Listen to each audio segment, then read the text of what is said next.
సమాధుల్లో ఆయన వెతుకుతూ ఉంటారు. ఈరోజు సమాధుల్లో అయితే ఆరాధన చేస్తూ ఉంటారండి. ఈ విధంగా రకరకాలుగా ఉన్నారండి. ఆ ప్రియమైన దేవుని పెట్టారు. మరి వాళ్ళేమో యేసుక్రీస్తు లేస్తాడన్న దాన్ని జీర్ణించుకోలేకపోతూ ఉన్నారు.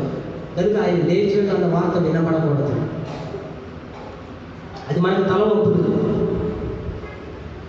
ఒక వ్యాఖ్యం నా ప్రియమైన దేవుని పెట్టారా, యేసు ఎక్కడ లేచాడు అని ఎవరిని ప్రజలను మోసపుచ్చుతూ ఉన్నారు. దేవుని ఎరిగినటువంటి కొందరే వాళ్ళు ఏం చేస్తున్నారంటే యేసు లేవలేదు అని డైరెక్ట్గా చెప్పకుండా సమాధుల్లో ఈరోజు పండుగలు చేస్తున్నారండి. మృతులలో ఎదుగుతామన్నారు. మృతులు ఎందుకుంటాడు? సజీవుడైనటువంటి దేవుడు మృతుల్లో ఎందుకుంటాడు? మరి మృతులలో సమాధుల్లో ఎదుగుతూ ఉన్నారంటే వీళ్ళు ఎవరైతే యేసుక్రీస్తు లేస్తానని చెప్పిన దానికి విట్నెస్ కాదు. యేసుక్రీస్తు